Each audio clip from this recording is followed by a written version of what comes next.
Bueno, empezamos. Bienvenidos a un nuevo webinar de Codemotion. En este caso vamos a hablar sobre Web Components, el futuro de la web. El speaker es Gabriel Maita, que ahora se va a presentar. Yo soy Francisco de Codemotion, Content and Community Manager, y me gustaría comentarles que para este webinar tenemos un pequeño descuento de un 20% entrando en la URL que están viendo ahora mismo en la slide. Es bit.ly/Codemo Webinars y introduciendo el código de descuento community-codemo-webinars tendrán un 20% de descuento en la entrada que esté actualmente ahora. Es un buen descuento y aparte, bueno, si quieren más información pueden verla en nuestra página web. El evento, la conferencia es en Madrid el 24 y 25 de septiembre en Kinépolis. Así que sin más, los dejo ahora con Gabriel, que nos va a hablar de Web Components.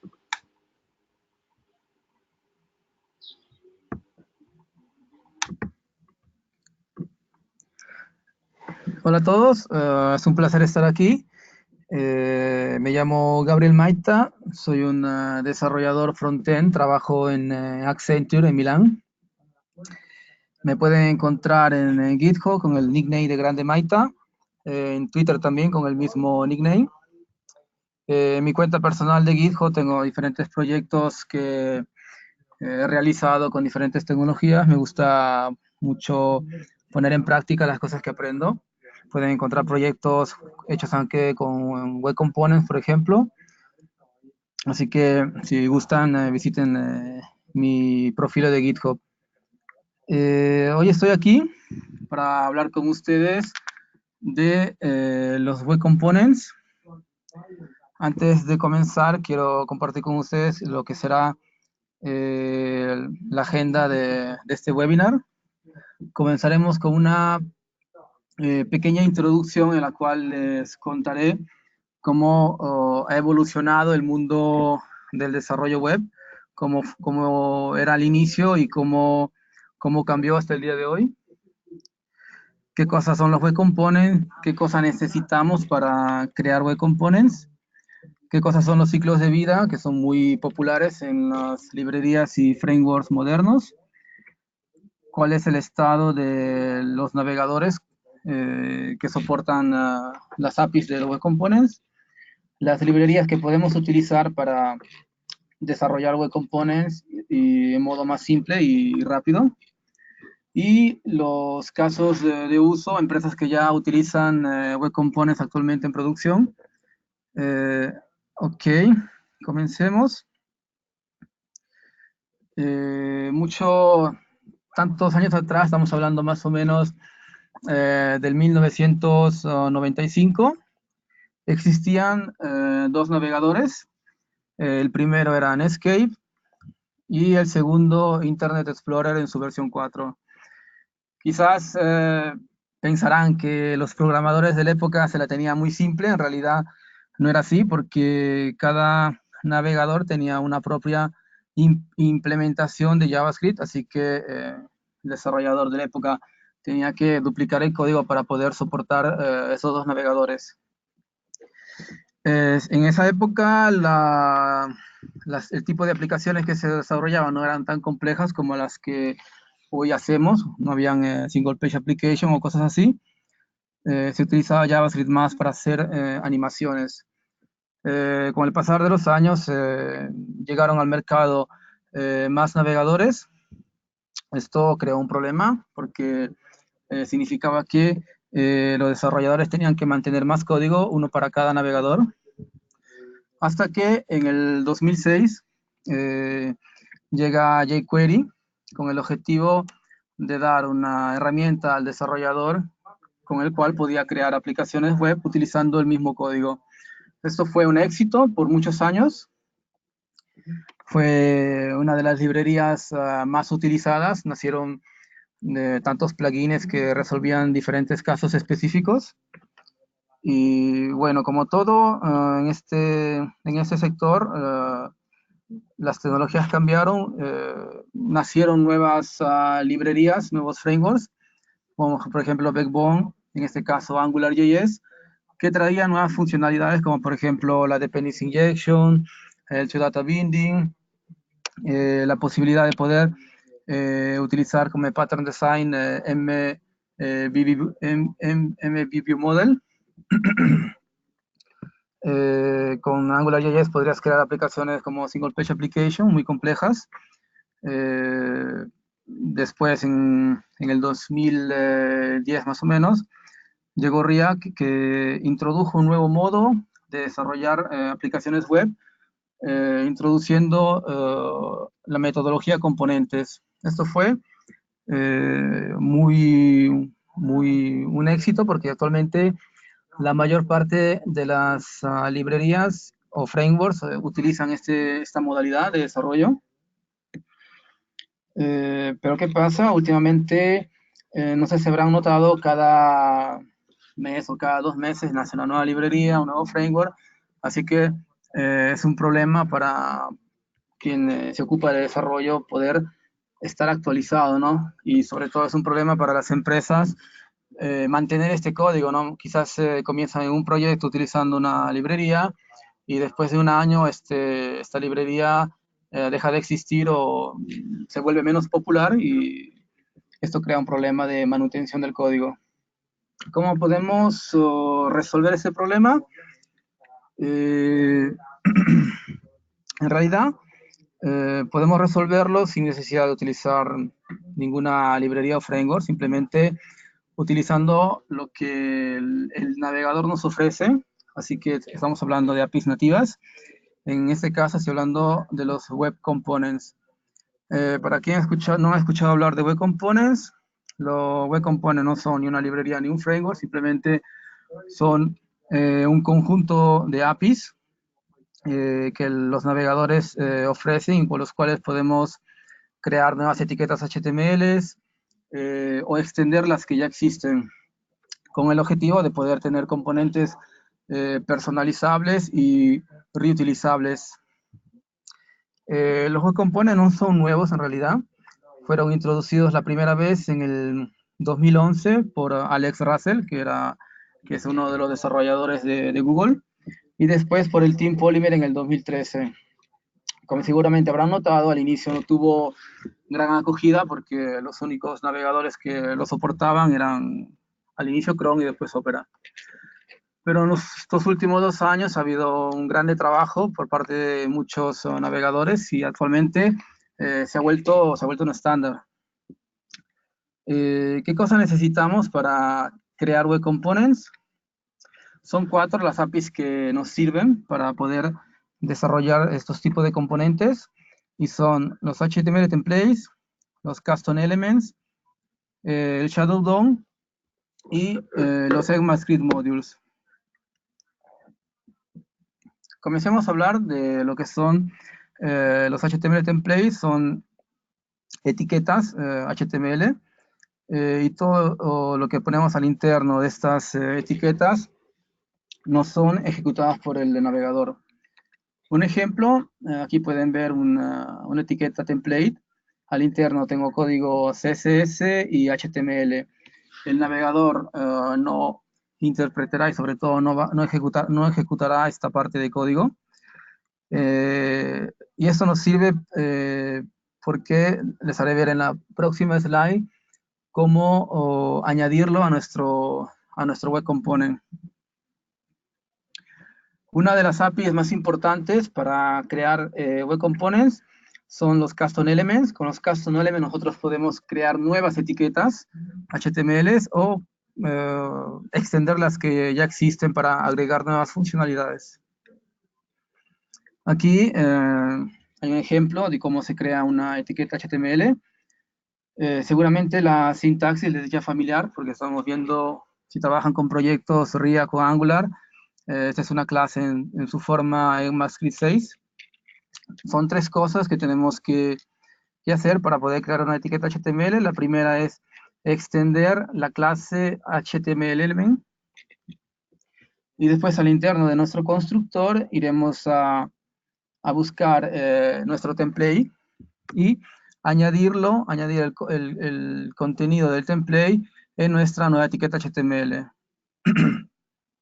El tercer punto es decidir el nombre y registrarlo, ¿ok? Para poder utilizarlo.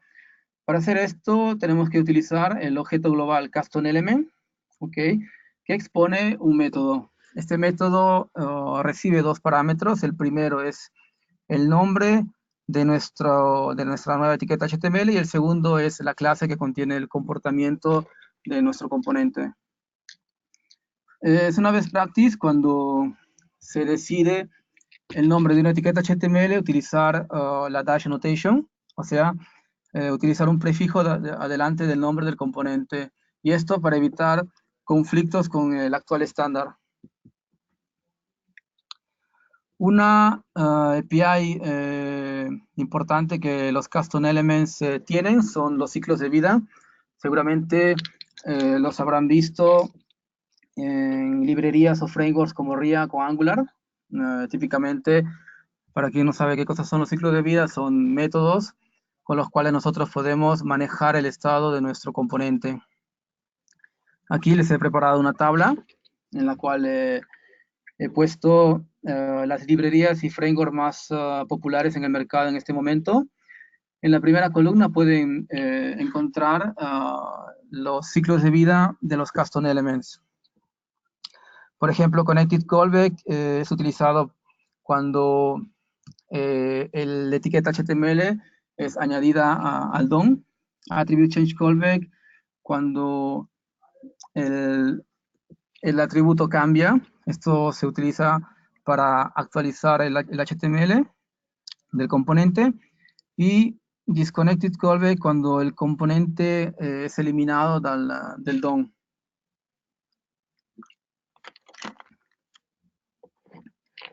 ¿Cómo puedo utilizar estos ciclos de vida en mi componente? Aquí les he preparado un ejemplo. He creado esta etiqueta HTML que se llama greetings y he añadido el atributo name. ¿Okay? Mi objetivo es mostrar en página simplemente un hello y mi nombre, en este caso. Para hacer esto, el método que me sirve, la función que me sirve es Connected Callback. ¿Cómo se implementa? Es muy simple. La primera cosa que tengo que hacer es añadir esta función getName que va a obtener el valor del atributo name. ¿Ok? Y al interno de mi función ConnectedCallback simplemente voy a añadir el método que renderiza el HTML. ¿Qué pasa si alguien cambia el valor de mi atributo? ¿Cómo hago para actualizar el HTML con este nuevo valor? En este caso, el ciclo de vida que me sirve es Attribute Change Callback. La primera cosa que tenemos que hacer para poder decir al componente de actualizar el DOM con este nuevo valor es pasar a la función observAttributes el nombre de nuestro atributo. En este modo, cuando el valor cambiará, la función AttributeChangeCallback será llamada y yo podré actualizar el HTML en mi componente. Otra API muy interesante es el Shadow DOM. Con el Shadow DOM yo puedo encapsular CSS y HTML al interno de mi componente. ¿Qué cosa significa esto?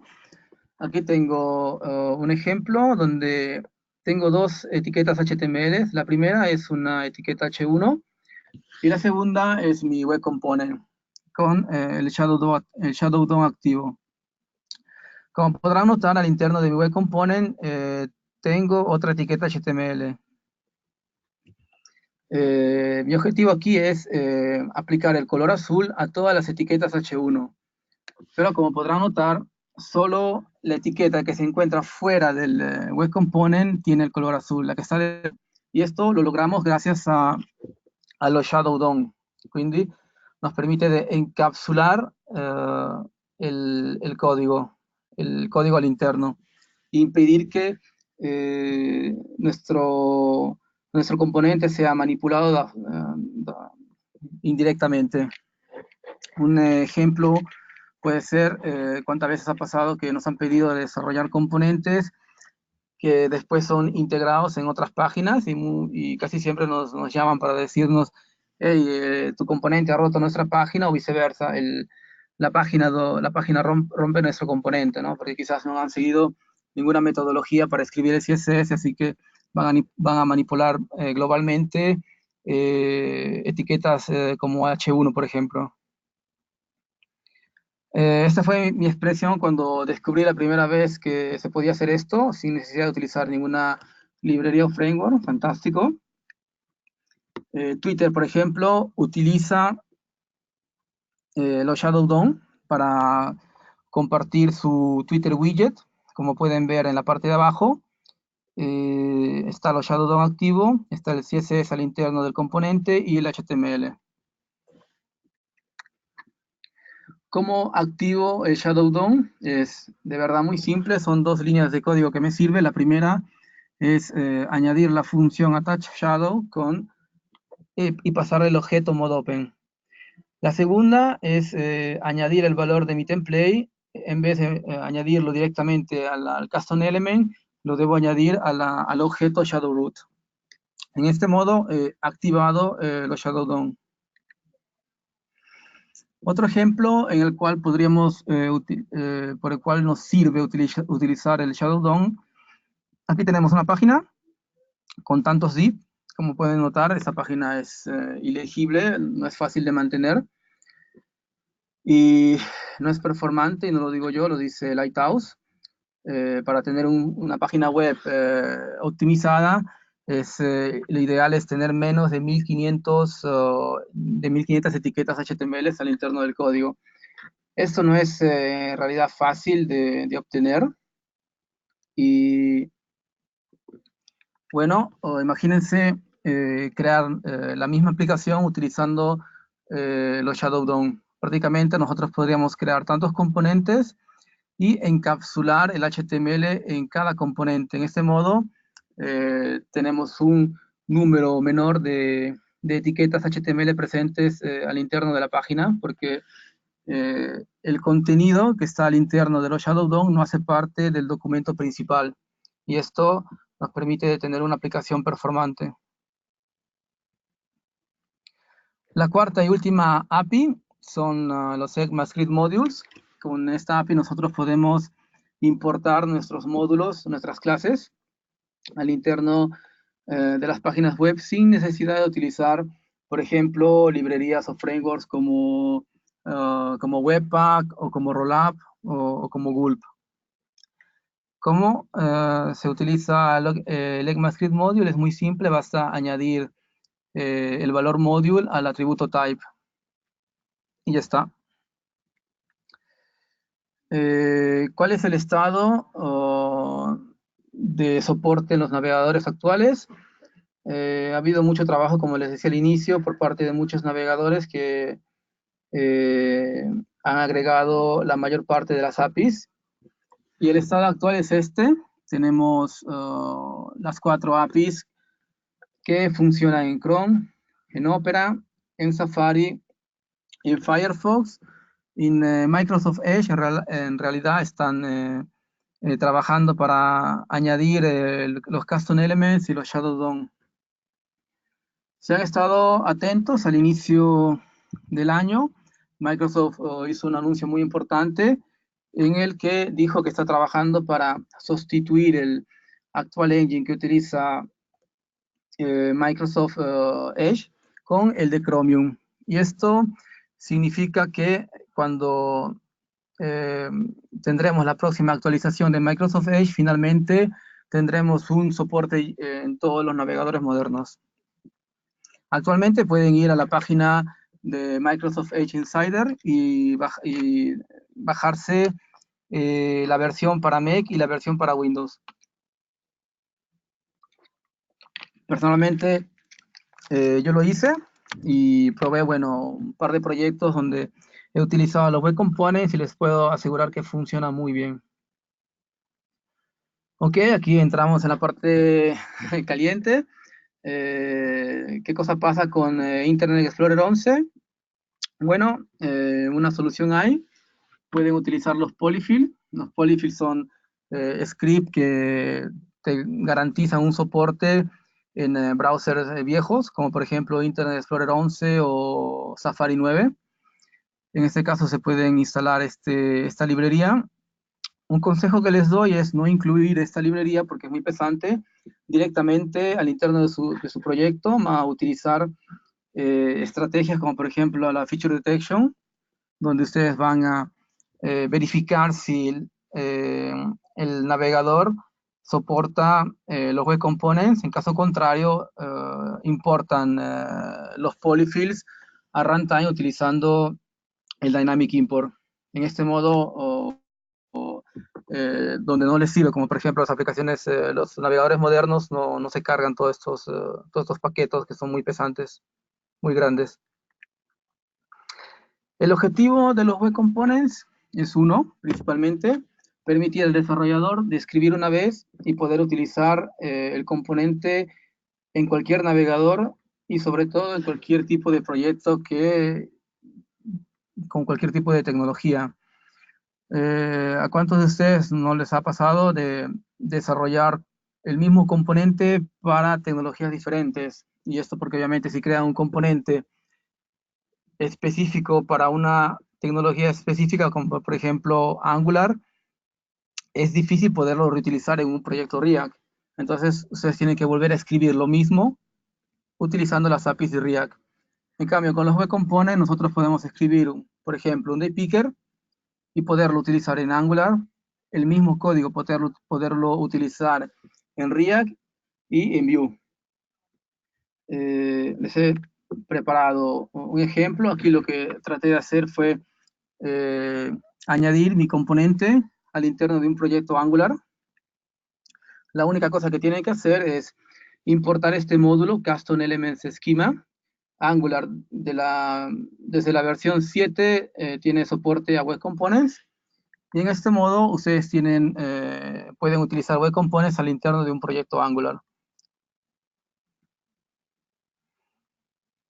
Aquí tengo unas demos que quería hacerles ver. El primero es este proyecto que encuentran en mi cuenta de GitHub. Como podrán notar en esta lista de files no está presente ni Webpack, ni Rollup, ni tampoco Package.json. Ha sido creada usando todo lo que los navegadores soportan, APIs nativas. Aquí lo que hice son 3 web components, ¿ok? Que están adentro de esta carpeta.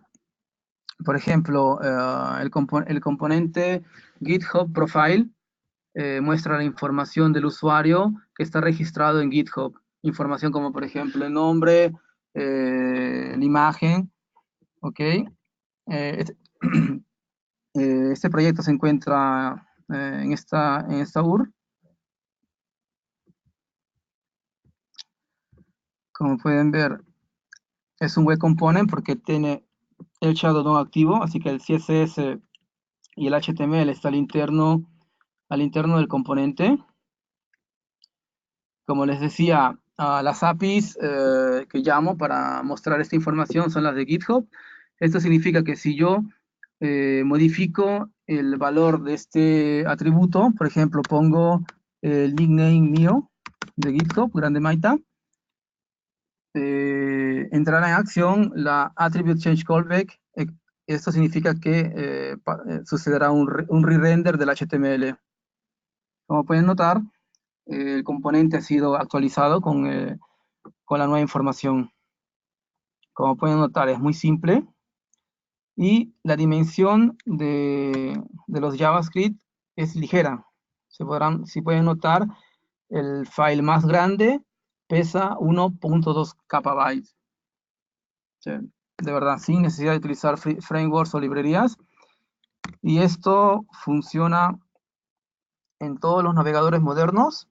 Como les dije precedentemente, si tienen necesidad de soportar navegadores viejos, pueden utilizar los polyfills. Como ven, esta es la nueva versión de Internet Explorer de Microsoft Edge. Y aquí los web components funcionan sin necesidad de utilizar polyfills. Fantástico. Un problema que es muy frecuente cuando se decide de adoptar web components es que ¿cómo hago para manejar mi CSS global, ¿no? Porque casi siempre cuando creamos un proyecto tenemos el CSS que es global, pero activando el Shadow DOM no podemos compartirlo.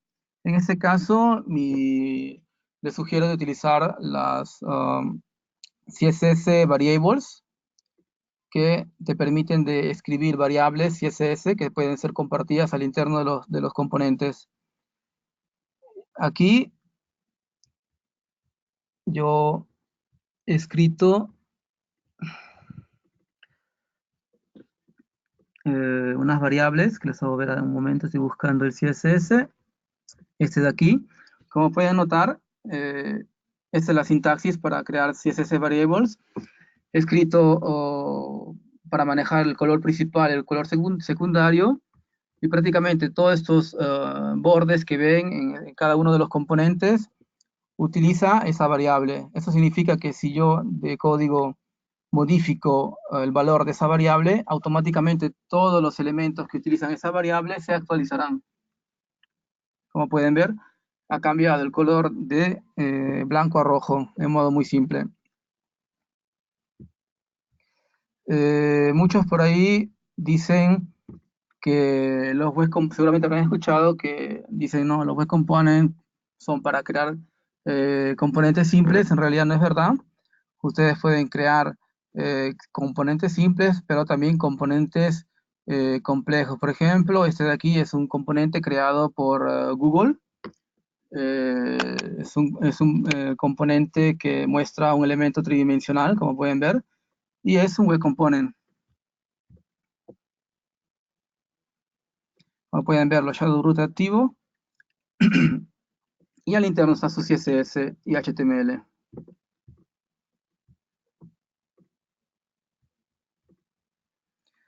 Volvemos a nuestras slides. Ok, bueno, ahora hablemos de las librerías. Una cosa que no he dicho al inicio de este webinar, los web components son APIs de bajo nivel. Esto significa que en proyectos más complejos tenemos que escribir mucho más código para hacer cosas simples. ¿Cómo resolver este problema? Lo resolvemos con las librerías que existen, que simplemente permiten de abstraer este problema. Por ejemplo, tenemos Polymer. Salesforce al inicio del año lanzó Lightning Web Components. Si son programadores Java, pueden crear Web Components utilizando Java con Vaadin. Esta librería Stencil se los recomiendo mucho porque es una librería que ha sido creada por Ionic y ha sido publicada recientemente en su versión 1. Y esta librería fue utilizada por Ionic para crear los componentes de UI de Ionic versión 4. Y es solamente un compilador. Eso significa que no es un framework o una librería en realidad, más simplemente te compila web components nativos. Mi preferida es LitElement, creada por Google. Es una librería muy ligera que simplemente abstrae la mayor parte de las funcionalidades y te permite describir menos código. Y después está Open Web Component. Aquí les he preparado un ejemplo del web component que hemos desarrollado en este webinar. Este es todo el código.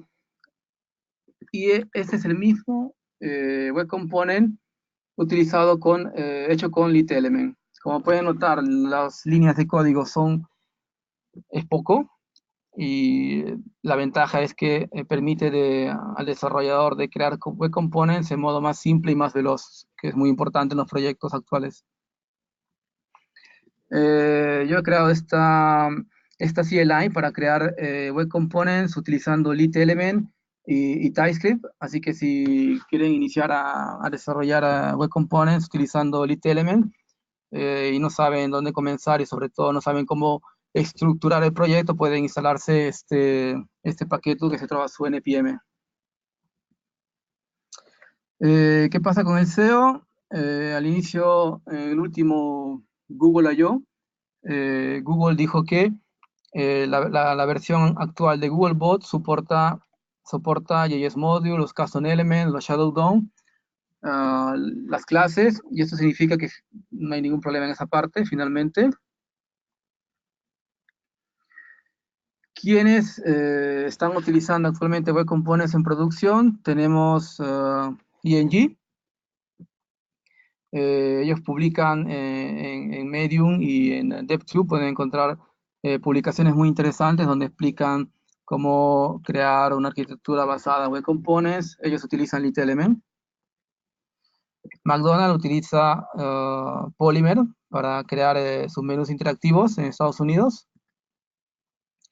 EA Games utiliza Web Components. Esta página hecha para Domino's Pizza utiliza Web Components. Como les dije en la parte de librerías, Ionic utilizó Stencil para crear Web Components. Esta página se les recomiendo si quieren ver un caso de uso más extenso, porque cada elemento que ven ha sido creado utilizando Web Components. He hecho esta prueba utilizando Lighthouse para ver cómo están con las performance. Como ven, es muy alto, aunque la SEO es 100%, muy bueno. Y bueno, eso es todo. Me pueden encontrar en LinkedIn, GitHub, Twitter. Si tienen alguna pregunta que no logro responder en este webinar, me pueden contactar también directamente por email. Gracias.